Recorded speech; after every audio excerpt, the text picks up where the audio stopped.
Okay, so the Word, after it gets done creating everything, then we needed the light energy to make the atoms. Yeah, for the physical world. That's what we live in, with the parts we see. So everything was created way before we ever saw anything. And so the worlds had to be made first to get all the balances of the nature, the astronomical universe put together, and the poles and the powers and the gravity and everything together. And then finally, I don't know when Earth came in, but it was there. It came in probably towards the end. God knew that was a special planet where His life creation was going to be living on. So anyway, all these worlds had to be made, spoken into existence. All the atoms were made by the light. Every single one of them. Now there's no Big Bang explosion. That's another impossibility. They want to tell us that everything came from a dot in the universe. Now think about that. Think about that. That's all the atoms that exist in the universe in one dot. Can't happen. That is called pride. That's the sin of pride that won't allow them to believe in God. That's all that was.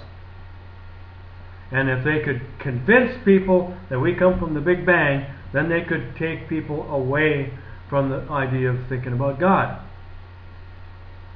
Because the more science, the more scientists, and they can get the universities studying and stuff like this, more money. It's all about money. So it was pride, greed, jealousy, and all that started all this Big Bang Theory stuff. Now I have nothing against science.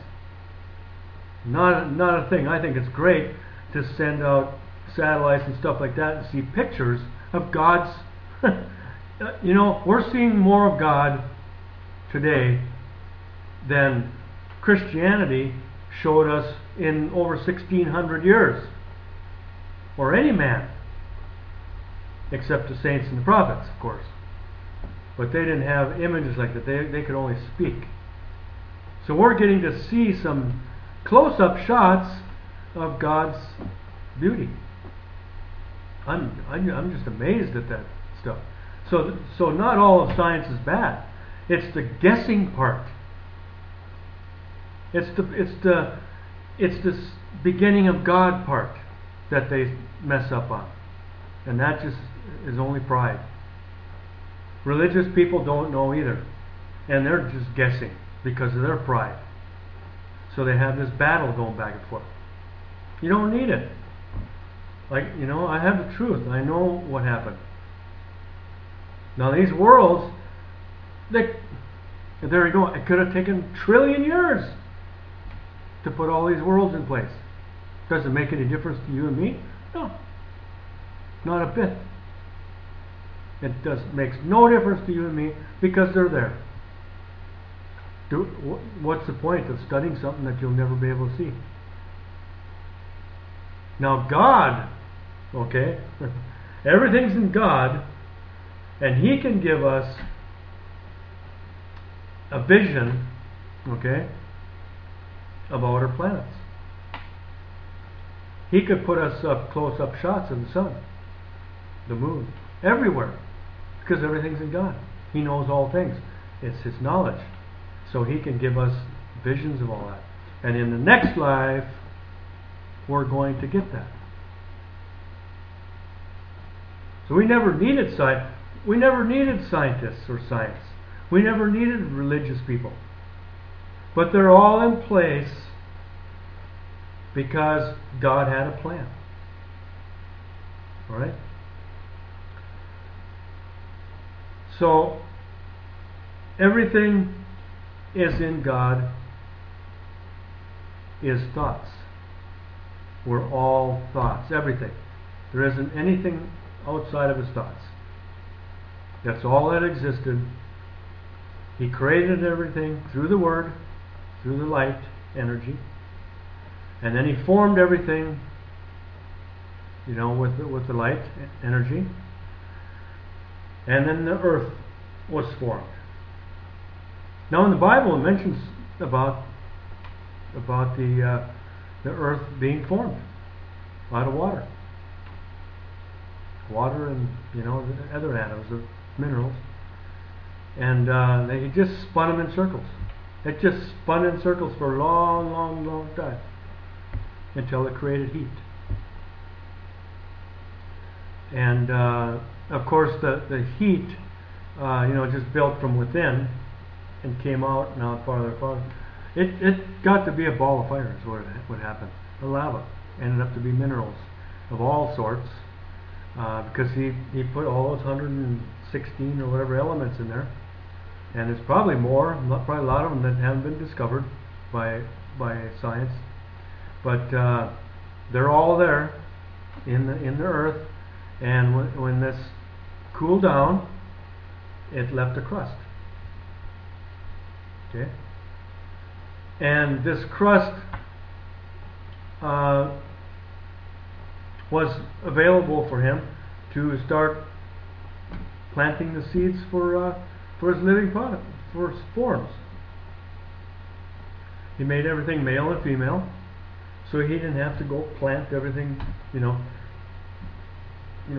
trillion trees or this and that. He just put male and female, and they would split and reproduce themselves. What a God! What a thinker he was. That's beyond any human. It's easy for us to look back and say, "Oh yeah, that's just random." And no. Can you imagine thinking about having that all done? How am I going to get the whole earth populated with oak trees? How am I going to populate with evergreen trees? How am I going to populate it with rabbits? Elk, bear, frogs, fish. How am I going to do that? And all had to be thought out. Everything was thought out before he formed. Now, he didn't form every individual species. We get into this with I don't believe in that argument, evolution and God, because I was on a farm long enough to realize they can breed a certain color animal with another color of the same thing and get a different color. Look at the dogs. All the dogs are bred from probably one set of dogs. And so he didn't have to, he didn't have to make a whole lot of animals to get zillions of them. And look at the people. And look at people. 2 people. And look at all the different people we have today. We got short, tall, fat, thin, colors, curly hair, straight hair. It's just unbelievable, the difference in people on this world. He didn't have to form each one of us. You see? He did that in his plan. Okay, he knew exactly what we're going to be like, but his plan was to get this first 2 people, and then all of us would be formed from that. So it's not like because he sees the future and then he puts it in his plan. That's how he thinks. He thinks of the end and then puts it in the beginning. How he does that? That's God. Next one.